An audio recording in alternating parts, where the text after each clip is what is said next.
Gets open for three. Dagger! Hello, hello, hello. Welcome to episode 23 of Well Beyond the Arc. I'm Manolis. And I'm Montana. And as always, we'll be talking NBA basketball for the next hour or so. Thanks for joining us on a special date and a special time outside of our regular Tuesday slot, but we're glad that you're able to join us.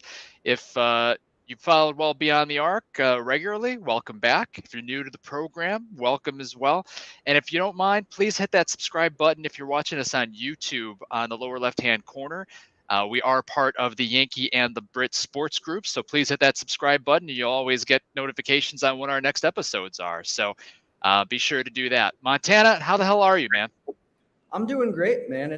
I'm finally getting the beard back a little bit. So I aged a couple of years this last week. So I'm feeling great, but doing really well. Coming live to you guys from the robotics lab. So there we go. That's going to be a new segment. Where in the world is Montana broadcasting from today?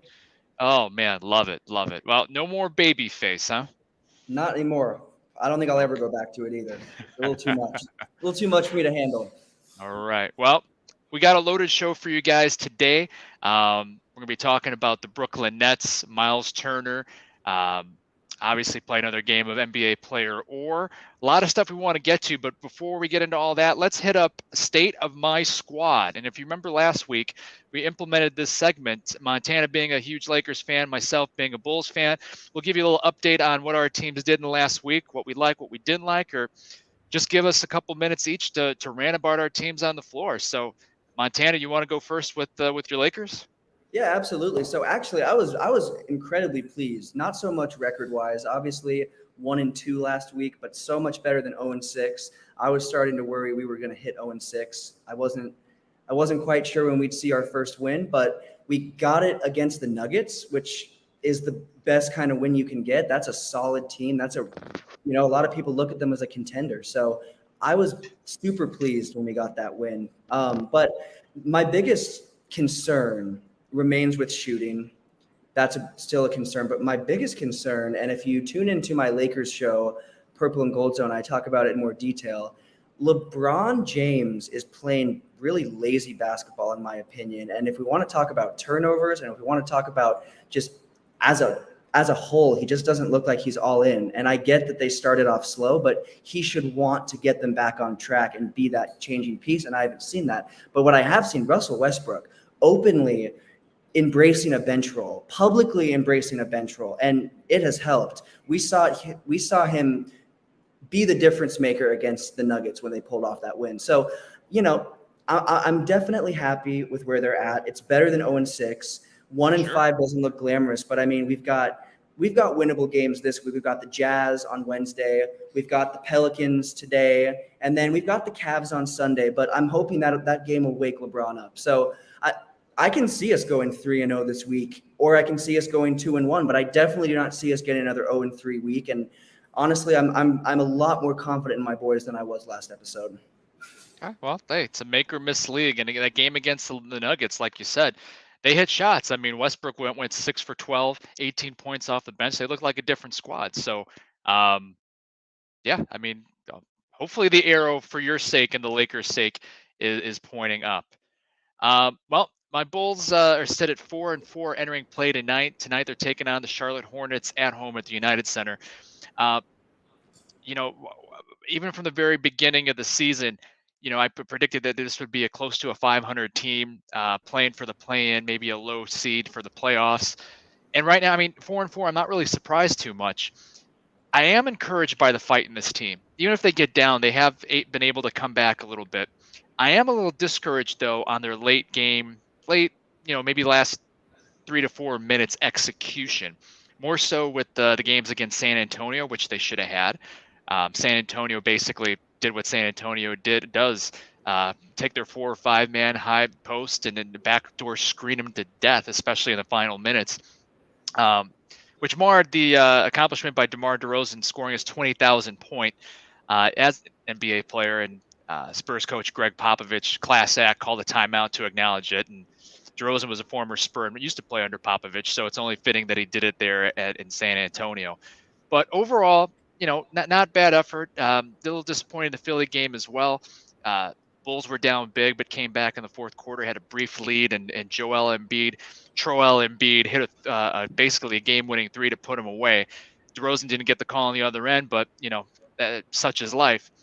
Embiid is 12-0 against the Bulls in his career, which Embiid's been in the year for more than 3 years. That's 3 years worth the game, but I'd like to see what the 76ers are against the Bulls since they've drafted Embiid, just to see the difference, when he plays versus when he doesn't play. So, he made a reference on social media as Aaron Rodgers, like Aaron Rodgers owning the Bears, he owning the Bulls. I don't take it that seriously. Yeah, give him credit. He hit a game-winning shot. The Bulls haven't beat him when he's in the lineup, but Joel Embiid has not accomplished anything, and not close to what Aaron Rodgers has accomplished with the Green Bay Packers. So go ahead, keep trolling, but we really don't care, Joel. But we'll see what happens. Hopefully, the Bulls get above 500, but overall pleased with my squad for the week. All right. Well, one thing that wanted to bring up, I got in a debate with one of my closest friends, actually my oldest friend, who's a big Phoenix Suns fan. And guys, if you're watching us, this is the show that we want the Peanut Gallery to participate in. Make sure if you have a question for us or any comments or anything like that, please comment. Jay will put it up there for us, and we'll see it. And we're always curious to see which viewer or listener has the comment of the week. Had it earlier in the show last week, so got a lot to work for. But wanted to talk a little bit about Klay Thompson. There's a game where the Warriors played the Suns in Phoenix. It was a TNT game last week. Klay was struggling, and Devin Booker was lighting him up. Now, Klay Thompson, owner of 4 championship rings, multiple All-Stars, arguably one of the best shooters in the history of the game. Respected vet, only 32 years old, coming off 2 major injuries. Started jawing with Phoenix Suns guard star Devin Booker, leading to an ejection. And Devin Booker wasn't backing down. I didn't think it warranted an ejection. But the debate I got into with my buddy was, who does that whole situation look worse for? Does it look worse for the Suns for trying to jaw and tug on the Golden State Warriors cape, so to speak, as a contender? Or does it look bad for Klay Thompson kind of pouting and saying, okay, well, I'm struggling, I'm going to get myself ejected, and kind of looking like a childish and just holding up his 4 fingers saying, listen, I got 4 rings, I don't care. Montana, in your opinion, I don't know if you saw that, but who does that look worse on? Does that look worse for the Suns, or does that look worse on the Warriors? So I think it looks worse on the Warriors. And actually, I'll get back to Klay Thompson on another segment today, because in all honesty, I think the Splash Brothers has shifted from Steph and Klay to Steph and Poole. It's a Poole party. I mean, I think that Jordan Poole is kind of filling that role more than Klay Thompson has this season. So honestly, I think it looks worse on the Warriors. And of course, you got to respect them. I mean, they are one of the best dynasties. I mean, they are a dynasty. They have made themselves contenders for not the last 10 years, but it's getting closer to the last 10 years. A couple of years they were off, but for the most part, they've been consistent contenders. So, obviously you have to respect that, but the Suns are also playing better than them so far this season. And I don't really care about last season. I'm looking for this season, because the Warriors should be focused on running it back. They shouldn't be focused on the past. They should be focused on running it back. You've got 4 rings. You're coming off of a championship, but frankly, they're 3-5 right now. They can't say that much at this moment. It's early in the season, but they can't say that much at this moment. And Klay Thompson has been a ghost in some games. So some games he'll get 19, some games he'll get 7. So I don't think he should say too much. Yeah, I agree. I mean, I don't think it looks too bad on the Suns. If anything, I'm encouraged that Devin Booker wasn't backing down from Klay Thompson. Yeah, definitely. Sure, he's one of the best shooters of all time. He's got 4 rings. He's part of that Warriors dynasty. But you can't just back down or roll over, because that's the Golden State Warriors. Now, Devin Booker, I have my questions about Devin Booker, not because of his basketball talent or his shooting ability. He's one of the best players in the NBA, like it or not. I just think he doesn't have the mentality to step up in the big moments consistently. He doesn't have, like my buddy said, the Mamba mentality. I mean, he was freaking out when the Raptors mascot was walking underneath the basket when he was shooting free throws during a regular season game last year, the year before. So it doesn't take much to rattle him. But in this case, Devin Booker didn't back down, so I don't think it looks bad on the Suns. I don't necessarily think it looks bad for the Warriors either. But if I had to pick one, I would say, you know, Klay might have taken it too far with the trash talking, but he's not going to back down either. So I'm going to say it was the Warriors, or Klay and the Warriors. All right, enough of that. One something that made me chuckle. I don't know if you saw this, Montana, this week. Miles Turner, the Indiana Pacers. He's still with the Indiana Pacers, and I think we both have talked about it length on the show that his name has come up in trade rumors a lot over the last couple of years.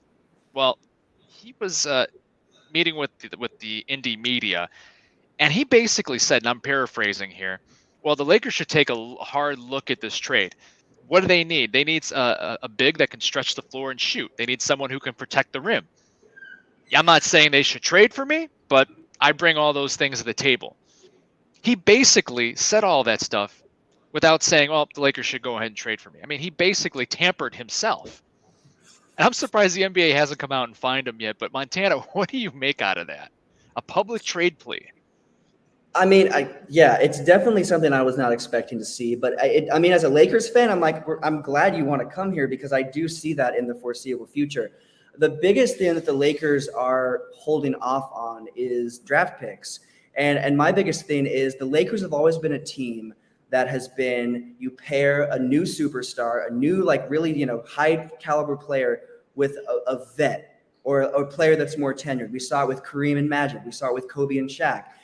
But it's not going to work like that anymore. I don't think that method I just don't think that's going to work. And especially because Dr. Buss is not in charge anymore. He was really the glue that held that format together. I don't think they should still go for that. So I get that you don't want to give up your future, but Miles Turner could be your future. He's not in this. I mean, he still has a lot of gas in his tank. Buddy Hield, if you can also get him. Those are two players that why wouldn't you have them beyond the foreseeable future? You could totally they could become franchise players for the Lakers, and they could save the foreseeable future of LeBron leaving. So I think, why wouldn't you go for it? Why would you hold on to 2027, 2029 draft picks? I don't want to see, 3-4 years of just like 20 to 30 wins or making the play-in game. I want to get back to where we should be. So from a Lakers standpoint, I definitely am like, we need this. But from just a fan and just looking at the league, it is interesting that he came out and did that because, again, we have not seen players directly come out like that. And he kept trying to say, like, I'm not trying to tell him what to do. I'm just playing. But his quote, I mean, if you saw it, if you read it, that quote, he was totally like, hey, guys, I'm available. And he is available because his time with the Pacers, he'll be out of a Pacers jersey before the end of this season.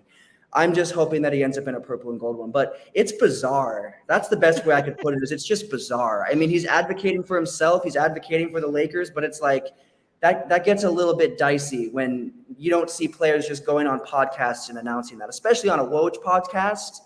That's pretty high stream. So I don't know why he came out and did that like that, but I think it's hilarious.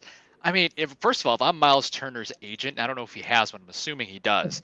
I'm sweating because Miles Turner is basically doing his agent work for him, and that guy might be on the hook to be fired soon. But I'm shocked that Adam Silver and the NBA office hasn't fined Miles Turner yet for tamper. Because come on, everybody knows. He's like, I'm not saying that they should do this, but if I'm the Lakers, I take a hard look. I mean, come on, he's publicly pleading for himself to get traded to the Lakers. I don't know. I think it's hilarious. Good for him, and good for him that he hasn't got fined yet. But yeah, I don't know. I don't know if this sets a precedent, if this has happened before, where a player is like, hey, he's under contract with another team. He's actively playing for one team, and he's asking for another specific team to trade for him. But hey, we'll see. And we'll see if Miles Turner's agent has a job after this. But I think, Montana, not that I'm looking to help the Lakers, but I think this show should start advocating this exact trade. The Russell Westbrook to the Pacers for Buddy Hield and Miles Turner. The contracts work, but I don't think Indiana does it unless they get a draft pick back, which is why you need to involve a third team. And that third team could either be the Utah Jazz or the Oklahoma City Thunder, because those teams have 11 billion draft picks combined and have draft picks for the next 7 years. what those teams would probably want back in exchange for one of those, and of course they're not going to give the lottery picks up, they're going to give the later first round picks up. They'd probably want to take on a expiring contract. I don't know if you can tamper with your own contract, but you can. He was trying to tamper with himself, that's for sure. But hear me out. Russell Westbrook to Indiana, and Indiana would probably buy him out to allow Russell Westbrook to sign with a contending team, right? He's in the final year of his contract. Lakers get Buddy Hield and Miles Turner. Buddy Hield, shooter. Lakers need shooting. Miles Turner, a guy that can play the 5, can stretch the floor, and has led the league in block shots, allowing AD to slip to the 4 where he's. Yeah, no, I do agree with AD. I think that could help because Thomas Bryant's definitely not going to get that done. So I think we might have a couple of technical difficulties. Oklahoma City. Nope, there we go. There we go. The only thing is you need to find an expiring contract for either the Utah Jazz or Oklahoma City Thunder, and I don't know where that comes from. I'd have to look at those rosters, but that is if I'm a GM, that's exactly what I'm doing right there. No, and I do get that. Again, I do really like Russell Westbrook on the bench, and I do think that could be an exclamation point. But at the same time, I don't know if that's going to be enough because the Lakers roster is one of the most poorly constructed rosters in the NBA, if not the most poorly constructed roster, I would say, because we gave up a lot. We gave up almost every single bright spot we had last season. Malik Monk, he would not walk. He would not be on the Kings if we offered him what he deserved. So absolutely. That would have been your starting 2 guard right there. But But then again, I'm also surprised Malik Monk took a 1-year, $9 million deal to sign with Sacramento of all teams, where he's not playing as much as he did with the Lakers. So I don't know. Maybe there's insanity in both ends there. Oh well. We'll go with that. Well, it's only 2 weeks into the NBA season, but there's definitely been some surprises, both in a good way and a bad way. As far as team performances here, I think we have some ideas on our biggest surprises. But Montana, on a positive note, who are your biggest surprise teams that are doing better than what you thought they would? So it's all of and I'm going to use quotes because it is quotes now, the tank teams. I mean, we've got the Blazers are second in the West. The Jazz are third in the West. The Spurs are fourth in the West. That's second, third, and fourth. And all 3 of those teams were predicted to be teams that were going to tank. I mean, the Blazers not as much, but they definitely weren't expected to be up there. But the Jazz and the Spurs were definitely teams that people thought were going to tank. And then I want to give a shout out to OKC because they're up to 8th in the West as well. OKC is getting it done early in the season, but they're one of the teams that has impressed me the most. I mean, they have all of those teams have looked great. A lot of our surprise teams have been in the West. A lot of our positive surprise teams have been in the West. A lot of our negative surprise teams, I would say, have been more Eastern. So the West has a lot of the tank teams that are showing up. And again, Blazers are second, Jazz are third, Spurs are fourth. That's second, third, and fourth. I mean, I'm pleasantly surprised with that. And I think they will continue that. I don't think it is like just a fluke. I think that those are 3 teams that are going to compete for a playoff. 4, I guess, with the Thunder. Those are 4 teams that are going to compete for a playoff spot. Yeah, no, I agree. I mean, I think it's easy to single out the surprise teams that are doing much better. I mean, you talked about Portland. I didn't think Portland was going to be off to this great start. I mean, what are they, 5-1, 6-1 already? Now, granted, again, we're 7 or 8 games in to this season. It's only week 2, but still, you said the so-called tank teams. Let's talk about the Spurs, 5-2, beating playoff teams, by the way, not just beating some cupcake teams, which I don't think there are any cupcake teams in the NBA. The Jazz are 6-2, which I thought I saw a hilarious meme on social media. There was a picture of Danny Ainge confused, and it said, "The face you make when your team is supposed to tank, but they suck at tanking." I thought it was hilarious. But the Jazz at 6-2, give them credit with the veterans that are still on that team. They're fighting. They're like, oh, we're not going to tank. The Mike Conleys, Jordan Clarksons of the world, those guys. So good for that. And Oklahoma City, if you can name more than 4 or 5 guys on their roster, God bless you. I mean, being 3-3, currently 8th in the West, like you said, man, yeah, those are the 4 obvious surprise teams. That are doing well as a surprise. But what about the teams that you thought were going to do well, but not so much right now? Who you got? Well, the Nets, which is a huge storyline for a lot of reasons, but the Nets have underperformed, and I think it's unfortunate because it's like, okay, we've seen a lot of different things. James Harden was on that team. I mean, it has been a mess. It has been one of the biggest messes we have seen in so long because of the talent that is there, and what they have produced is practically nothing. So, you've got Ben Simmons, who is either fouling out or just not really doing anything. You've got Kyrie Irving, who's putting up decent numbers. Kevin Durant, decent numbers, but it's not a well-constructed team. So the Nets are a team. Another team that is really underperforming is the Heat. The only thing I will say is they have gotten off to slower starts before and then picked it back up. So I do see them being a team that doesn't end up where they're at now. They're going to pick it up. They're going to get back into the top 8. It's just a matter of time. And then a team in the West is the Warriors, and I've got to put them in there because, I mean, you're a team that just won a championship, and this is what I want to say. I don't want to ever talk about the Lakers too much because I don't want to be too much of a homer. But after the Lakers won their championship, after the Bucks won their championship, they didn't start off that slow. Even though the Lakers didn't go back-to-back after 2020, they still started within the top 5 and stayed within the top 5 for a decent part of the season. So the Warriors, with such a slow start, I don't like that. And I said I didn't like that they lost, Gary Payton.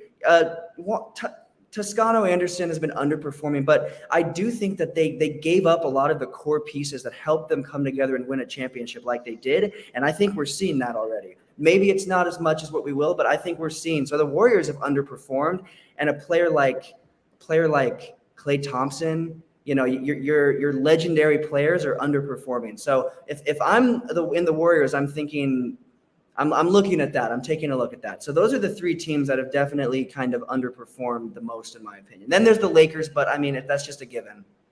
Yeah. First of all, shout out to Maddie from the Yankee and the Brit, aka Maddie the Brit, for joining well beyond the arc. Glad that you're with us, man.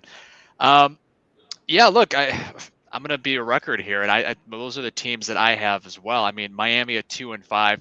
I will say Miami is at least competitive.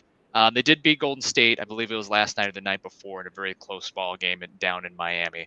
Miami, yes, to your point, has gotten off to slow starts, including last year where there were a few games a few games under 500 a month or two into the season. And what happened? They ended up being the number 1 seed in the East. So, this is why we say it's early. Anything can happen. But Miami 2-5, definitely a surprising start for them. Brooklyn, like you said, we'll talk more about Brooklyn here after NBA Player but that is a dumpster fire and a soap opera gone wrong. It's going to get worse, too. It's going to get worse, yeah. 2-6 right now.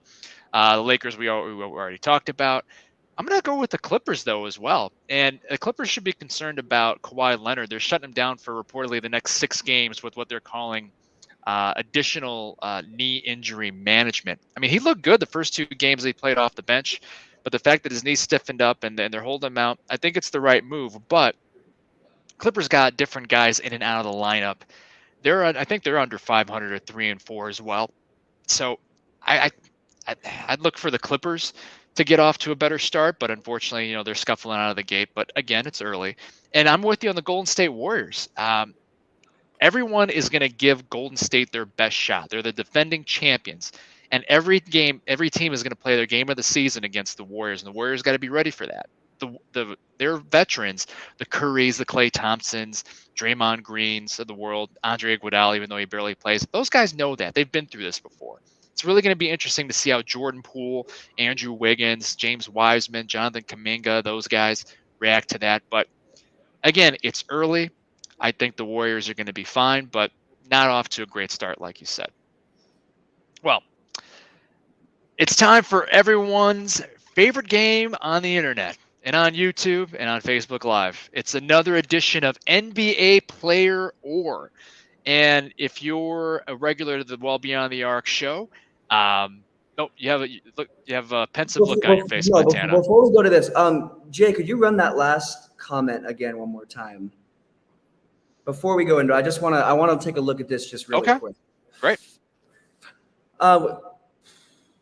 I do think it's time for them to move on from him. I think that out of Paul George and Kawhi, he's the player that has shown that he maybe is not what you wanted to get. Paul George, again, has not had the best, career with the Clippers, but he's been way more consistent than Kawhi. So The Clippers need consistency. You've got star power, you've got John Wall, but you need consistency. Do I think it's time to move on like this season? No, but I think if nothing happens, if you are a low seed like a 6 to 8 seed, and you get bounced or you just make the plan, then I absolutely think it's time to move on.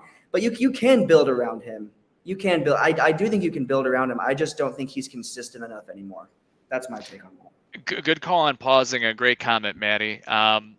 I'll address this as, do I think it's time for the Clippers to move off Kawhi? Not yet. And also, it's not going to be possible for the Clippers to move off Kawhi because he did sign a lucrative extension, which I would have waited if I was the Clippers, considering he's coming back from a serious knee injury and, missed significant time. But I think for better or worse, Kawhi and the Clippers are stuck with each other. But I wouldn't give up on Kawhi just yet. We'll see how the next month or two goes. Let's see how his knee holds up. Maybe it's just not anything serious with this knee stiffness, but when healthy, he's one of the best players of the league. And we saw when he was with the Raptors a couple of years ago, I don't want to say single-handedly, but without him, they don't win the championship. They don't make that finals run. I mean, he had a Jordan-esque playoff run. And he showed flashes of that in his first couple of games back, that talent. I mean, as soon as he got in the game that opening night against the Lakers, I mean, he made an immediate impact at his first couple shots. He still has that long wingspan, still has those large hands, still uber talented and plays both ends of the floor. I don't think it's time yet, but if we're still having this conversation a year from now, maybe it's a different response you'll get from us. But regardless, I think they're stuck with each other because of his contract and the money situation, but we shall see. All right. Now to NBA player or. If you've been with us consistently on Well Beyond the Arc, you know how the game is being played, but for the newbies, we'll go over the rules one more time. Every week, I give Montana the names of 5 individuals, and he has to tell me whether or not those people are NBA players, current or former, or someone from another profession. And that other profession is something that changes week to week. It's basically whatever I come up with in my sick head of mine. Montana does not know the names beforehand. He does not know what category I'm picking. But like we've mentioned before, Montana is one of the best guessers I've ever seen in my life. He is 74 of 105. Came off of a rough showing last week, 2 out of 5. But he has gotten 5 for 5, I think 3 or 4 times already. And, he's going to go for it again. So Montana, well, before we get to my question, if Montana gets the answer or the name of individual and then answer wrong, let me try English again. If Montana gets it right, you will hear the sound. Thank you, Johnny Drama. And if Montana gets the answer wrong, you will hear this sound. Is there a more appropriate soundbite for a wrong answer than wah, wah, wah, wah, wah? Montana, how you feeling about this week? I'm going to be honest. I mean, of course, I wanted to answer that last question, but I was also stalling just a little bit because I'm a little scared about what this one might be. But I'm ready to go. It's 5 for 5 season. Well, we had a great suggestion for a category in our pre-show meeting from Jay. We might have to use that one day. But for this week, considering your residence is in Hawaii these days, how closely do you follow the University of Hawaii football team? And how closely have you followed them over the years? I've never followed them, actually, to be honest with you. Great, but you'll do just fine because this week's category is NBA player or former University of Hawaii football player. Now, the only hint I will give you is the University of Hawaii football players, and I forgot their mascot's name, something with a wave, I think. These football players aren't just some random guys; they were NFL draft picks, and I would say 3rd round or higher. Okay. So, hopefully, for your sake, you recognize a couple of these names, but there's NBA players sprinkled in there. All right. Let's get it. Let's get down to business. Name number 1, Montana. Is this a current or former NBA player or former University of Hawaii football star?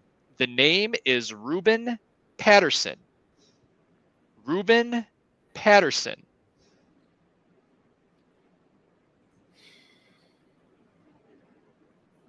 I'm going to go with, oh my gosh, NBA player. Victory!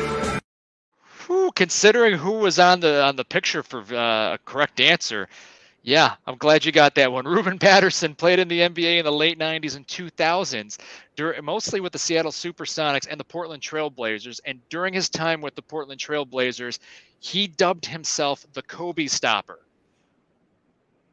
Yeah, no, that he didn't stop Kobe Bryant because Kobe Bryant hit some ridiculous shots in the playoffs against Ruben Patterson. So 1-for-1, off to a great start, Montana.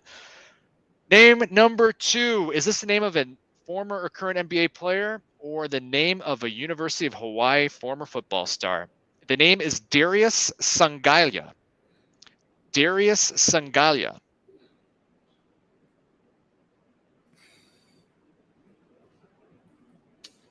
I'm going to stick with NBA player. Victory! That's a good choice. Darius Sangalia, former of played his college ball at Wake Forest, played in the NBA mostly during the 2000s and early 2010s with the Washington Wizards, Chicago Bulls, and Sacramento Kings were the main teams he played for. So 2 for 2. Man's on a roll. Name number 3. NBA player or University of Hawaii football star. The name is Ashley Lalee. Ashley Lalee. Hawaii football star. Victory! Is on fire, folks. Ashley Lalee is a former University of Hawaii and Denver Broncos wide receiver, former first-round draft pick of the Denver Broncos, I believe in 2004, somewhere around that time. I think we can consider him a first-round bust for the Denver Broncos. But nevertheless, Montana, not a bust, 3 for 3. On to question number 4. Is this the name of an NBA player or former Hawaii football star? The name is Morris Peterson. Morris Peterson. I'm going to stick with football star. Oh, no. Mo Pete, formerly Michigan State Spartan, one of the Flintstones with Mateen Cleaves, played most of his NBA career between 2001 and 2011 primarily with the Toronto Raptors. Believe it or not, I want you to get all of these right. I'm not rooting for you to get the wah. But anyway, 3 out of 4, nothing to be disappointed about. Let's finish it off strong. Name number 5. Name of an NBA player or University of Hawaii football star. The name is Ryan Mouton. Ryan Mouton.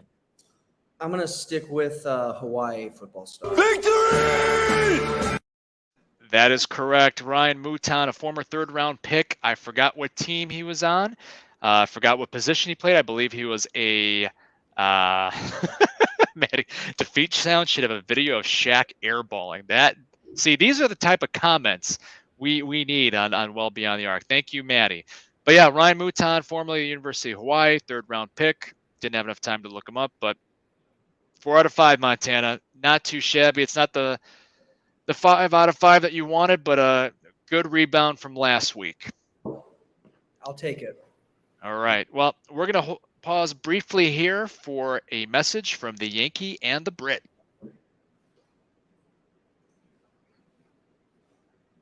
What's up, everybody? It's your boy Jay from Yankee and the Brit telling you to come over and check out our shows.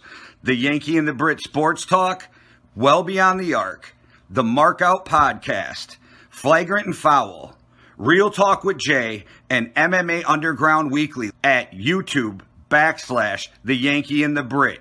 Deuces.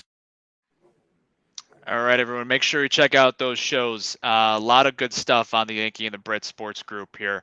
Maddie and Jay are fully immense in the NFL season here. A lot of good podcasts regarding MMA and things of that nature, and there's a lot of entertaining stuff. So make sure you guys subscribe to the Yankee and the Brit. Check out those shows, and let's get down to it. So before we get into our favorite team, and I can't say that with any more sarcasm, the Brooklyn Nets, let's go into the good, the bad, and the ugly for this week. This is a segment we also debuted last week, and Montana and I give a 1 good, 1 bad, and 1 ugly from the NBA. Montana, what's your good for this week? So my good was Donovan Mitchell just lit it up this week. I mean, if the Cavs had any doubts, which I know they didn't, but if they had any doubts that they got their next franchise guy, I think that's gone. I mean, he dropped 41 against the Celtics. The Celtics are not a team where it's that easy to drop 41 against. And then he dropped 38 against the Knicks. I mean, not even like 2 nights apart, back-to-back games. He put up stats. Not a great game against the Celtics. He only put up 8 points.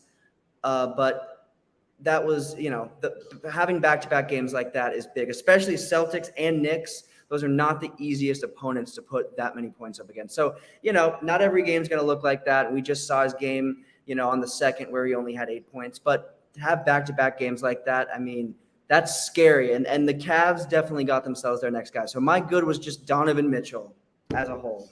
That's a really good, man. The Cavs look scary. I mean, we knew that was going to be an interesting team once they acquired Donovan Mitchell. But, man, not only Donovan Mitchell balling out, but the rest of those guys just making them better. That's a scary team. Good call on your good. My good, and Jay's really going to like my good, is Giannis Antetokounmpo and the Milwaukee Bucks. I believe they're still the only undefeated team left in the NBA, and Antetokounmpo has been leading the way, especially with Chris Middleton out. Bucks had a close one last night, winning 110-108, I believe, over, oh my gosh, I think it was over Philly. But Antetokounmpo is averaging over 30 points, over 15 rebounds, a couple block shots. He's hitting some jumpers, and he's doing it in an efficient manner, more so than ever.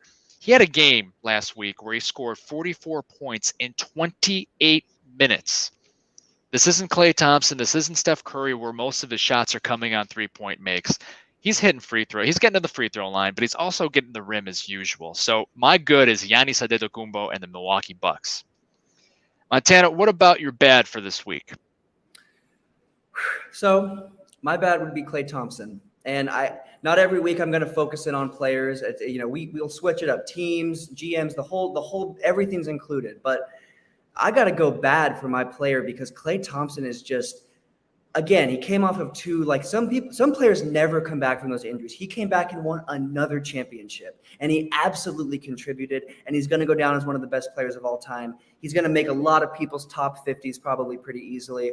Maybe not everyone's, but he'll be on a lot of people's lists for some of the best players of all time, especially at his position. He's a lock for being at that position. But I'm really not impressed with him so far this season. And what I really, we gave him last season. It was like, okay, he's coming back from an injury. But now we have to look to the fact that, yes, you came back, you had a bounce back season.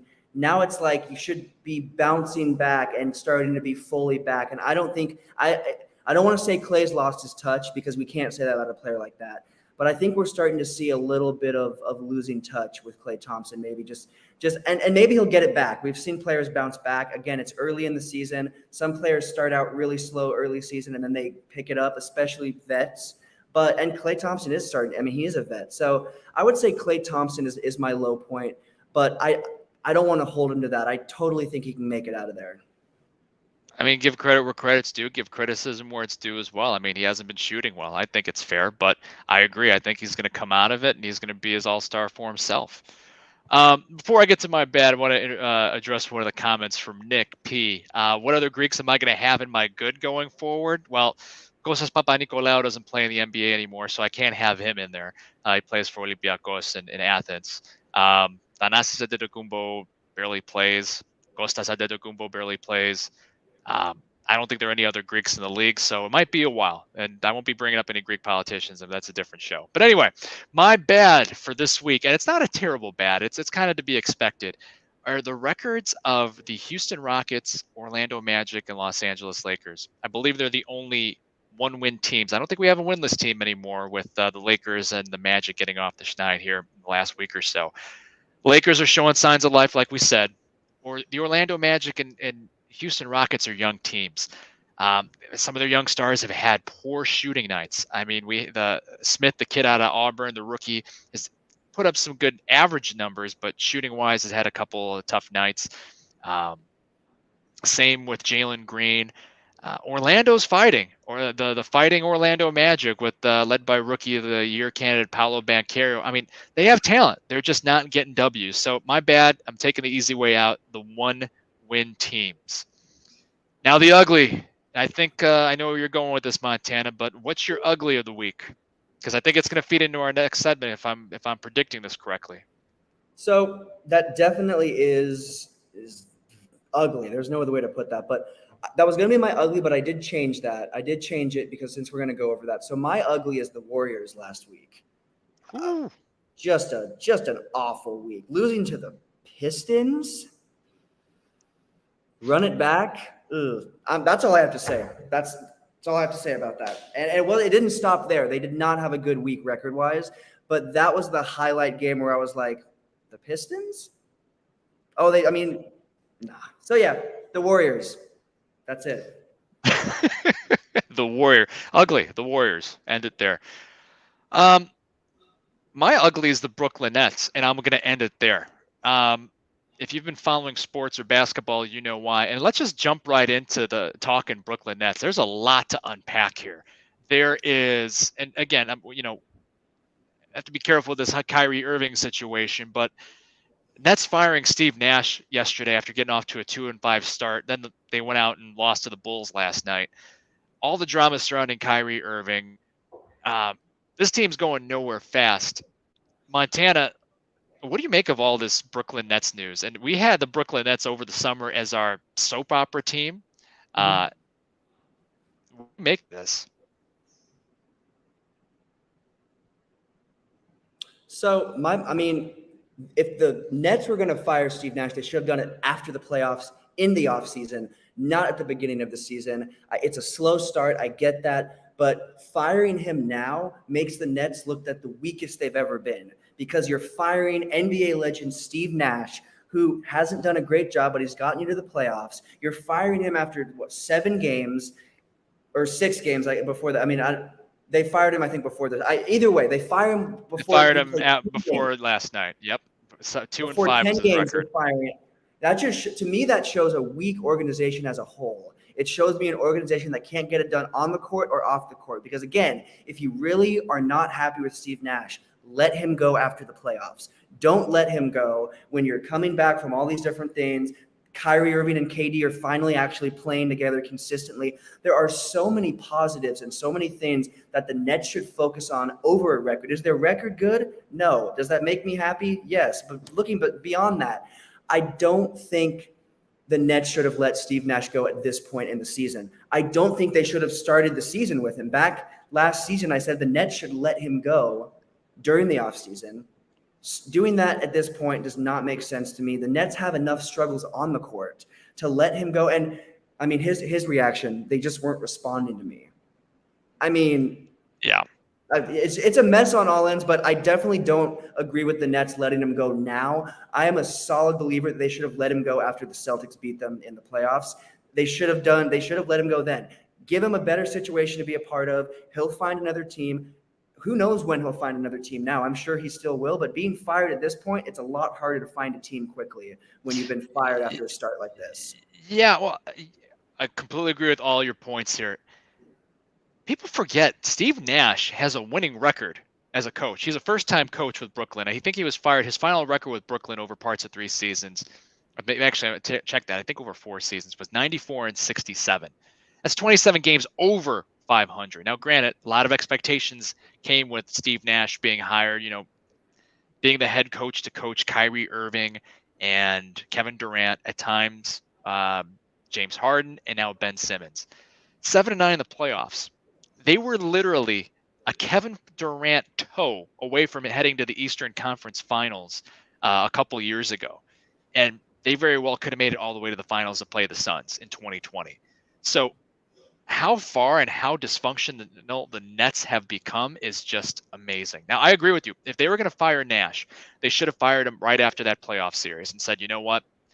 Disappointing season, did not meet expectations. And that would have been before all the drama, before KD wanted out, before the reports of KD wanting Nash to be fired. Same with Kyrie Irving, I believe. They just look like a dumpster fire. I know the term dumpster fire is being overused these days, but this is a organization in shambles. GM Sean Marks, I know he came from the San Antonio system. He was assistant GM in San Antonio, one of the best franchises in NBA history. He doesn't have a grasp on this team, and I think he needs to be just as accountable as anybody else. Signing Durant and Irving to those contracts and extending Durant, being stuck with them, not being able to pull a trigger and getting rid of those guys. Firing Steve Nash way too late if you're going to fire him. I think they should have stuck with Nash. They got off to a slow start. Yes, they didn't have fight, but they were competitive in those games. That's just the way the NBA is, make or miss league. And Kyrie and Kevin Durant were putting up 30-point games, but they weren't getting much help from anybody else. Ben Simmons, I'm looking at you.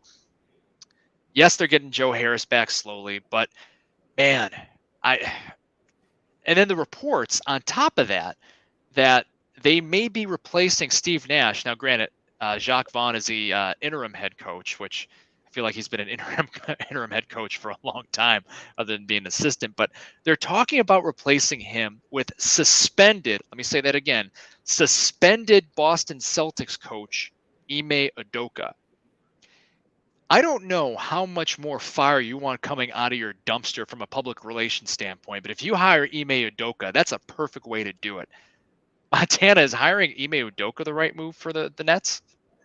Hiring Ime Udoka is not a right move for any team right now. There is no team, because more stuff is going to come out about everything that happened. That's just how it's going to go. There's no way with media and everything that nothing's going to come out. So my biggest thing is, why would you even make that report public with everything going on? It doesn't matter if you have some inside knowledge. The fans don't know that. The people don't know that. It looks awful, especially for a team that's already struggling as much as they are. And I'm going to say it right now. We don't know, at least I have not seen a report that actually spells out what happens, which makes me worry that it's way worse than anyone thinks. If we're not seeing, official stuff, any leads about anything, that's pretty concerning if that's how it's going. But it is a hiring, maybe it's a hiring that, especially if what I think is going on does come out, it kind of mimics the NFL, the Cleveland Browns with Deshaun Watson. I was just about to say that, yeah. Why would you want someone with that much controversy? And when you already have Kevin Durant and Kyrie Irving and Ben Simmons, how much more controversy do you need? And from an organizational view, and then from an outside view, if this coach is coming in and bringing a lot of problems, and again, who knows what it is, why would you want to have him coming in and heading a team that has been struggling the last 3-4 years, even with stacked players and stacked lineups? Why would you want to add that into the mix? I can't wrap my head around it. There's so many other coaching candidates that would floor's yours, man. I can't even believe this. It is ridiculous. It matches the Cleveland Browns signing Deshaun Watson. Look, when I saw the reports on social media, I thought they were coming from the Onion, that the Nets were going to be hiring Ime Udoka. They haven't officially hired him yet, but all reports are shown that it's only a matter of time until the Nets hire Ime Udoka, which he's still under contract with the Boston Celtics. The Celtics would allow him to go to another team, I'm sure. And especially if I'm the Celtics, I would want some sort of compensation, regardless if he's suspended or not. Money, draft picks, a player, I don't know. I mean, I don't know who I'd want from the Brooklyn Nets right now, but hey, no, Ime Udoka is not the right move. Is he a good basketball coach? Last year he proved it, but I don't know if you want to touch that right now. And granted, no one really knows, at least between the two of us. Not many people know what actually happened. What was so bad that caused him to be suspended for a year? Yeah, there's reports of inappropriate relations. Now I feel like Clinton in the 90s. I did not have sexual relations with that woman. But I feel like it's inappropriate relations. But what does that mean? It's just, I don't know. If it's that bad and people are saying, like Matt Barnes are saying that it's worse than anybody thinks, why even entertain that if you're the Brooklyn Nets? I just don't get it. And go ahead. No, I was just saying, and Steve Nash is a class act. He was a class act player. He's a class act person. Why would you trade? And it feels to me like this is not just, hey, we're firing Steve Nash. Let's look. I think Ime Udoka's been on their radar since he was suspended. I think that as screwed up as that sounds, he's been on their radar. I think the Nets front office has been preying on Steve Nash's downfall in these first 6 games of the season because they want a reason to go for it. I think this is not random. I think this has been very calculated. Instead of firing Nash in the offseason and figuring that out, it's almost like they've just been scheming, and it's a mess. And when Kevin Durant, again, going back to the Steve Nash thing really quick, when Kevin Durant, because he's way more of a leader than Kyrie Irving, when he comes out and pretty much says, I agree. He does kind of look like a serial killer. And there's the comment of the week, or the show. I'm sorry. Welcome, Smoke. No, oh man, I lost my train of thought. That was such a good comment. I'm not. That's even how sure you know it's the comment of the show. Yeah, those ones take us. And go ahead. Yeah, Kevin Durant, when he was like, "Yeah, I was taking a nap," I liked Steve Nash. Like his reaction didn't make it. The whole thing's a mess. But the biggest part of this is if they hire Ime Udoka, even if they can throw together a winning record, that it goes beyond more than that. That's not what the Nets should be looking at right now, because it's. Is the juice worth the squeeze? I don't know in this case. And eventually these type of things boil over, but I don't know. This is not the type of thing that's just going to boil over very easily. I don't know. I mean, I think the winner in all of this is Steve Nash, because he doesn't have to go through the stress of dealing with this soap opera that is the Brooklyn Nets. The Kyrie Irving stuff, I'm not going to dive into today, because I'll be honest, I'm not as educated on what's going on. I know there's some controversy surrounding him. I'm not going to repeat it and misspeak on that, because I'm not as educated. I'm not up to speed with what's going on there. But maybe Ime Udoka is the guy for the Brooklyn Nets, because no one else wants that job. Maybe he wants the coach so bad because he's suspended. He's like, okay, screw it, I'll do it. But I guess we'll see. Well, we'll get to a couple other topics on next week's show, including the best duos. We won't have time for that today, but wanted to give our last couple minutes. This isn't our only project that we work on here at Well Beyond the Arc, and Montana is trying to be the most famous person in show business, trying to knock off the Stephen A. Smiths, trying to knock off the Skip Baylesses of the world. Not that he compares to those guys, but Montana's got some other projects going these days. Montana, what's on your plate? Yeah, so I've got 3 other shows I'm working on. I have a show called Purple and Gold Zone, and it's just all Lakers talk. It's about 45 minutes of Lakers talk. It's every Monday. I plan on dropping it every Monday between like 3 and 6. My schedule's a little bit off since I'm out here in Hawaii, and the time difference, it throws me off. But my plan is every Monday between 3 and 6. We put our second episode out on Monday this week. It's called Lagon. Check it out. I mean, I go in on LeBron. If you're not a LeBron fan, then watch it, because I've about had it with LeBron. I've about had it. So anyways, Purple and Gold Zone, you can find us on Spotify. We're also on Anchor. I'm also on a Spotify, Anchor. And then I am planning on going to YouTube eventually. I'm going to start the show Spotify and go from there. And then another show I have with a buddy of mine, it's the Connor and Heffernan Show. Every Sunday, we're planning on dropping an episode. And this week, we have an interview with former Nebraska Cornhusker and current NFL free agent Chris Jones. We have an interview set up with him. So tune in this Sunday evening to see an interview. You can find us at the Connor and Heffernan Show on YouTube. Give us a sub, hit that bell, be ready for that interview. It's going to be a lot of fun. And then I have a completely different show called Video Game Talk with my buddy Dylan. He is having some problems right now with his computer, so we will be kicking back up soon, but you can find our first episode of Video Game Talk out on YouTube. And it's a fun time, just about an hour of just talking straight up video games. So it's a fun time. Nice. I can personally say I've listened to 2 of the 3 shows. I've listened to the Connor and Heffernan Show, and I've also listened to the new Lakers podcast. Well done, sir. Thank you. My other project is my blog website, the Sports Page Blog. You can find it at thesportspageblog.com. Just recently released a new blog entry of my top 10 worst NHL jerseys of all time. Some of them are pretty bad, so you're going to want to check that out. Again, it's thesportspageblog.com. My blog website actually turns 1 tomorrow. My first blog was on November 3rd of last year, so excited to celebrate that 1-year anniversary tomorrow. So thank you for everyone that's visited, supported, followed the website. The best is yet to come. So appreciate everyone's support there, and appreciate all of you for watching another episode of Well Beyond the Arc here.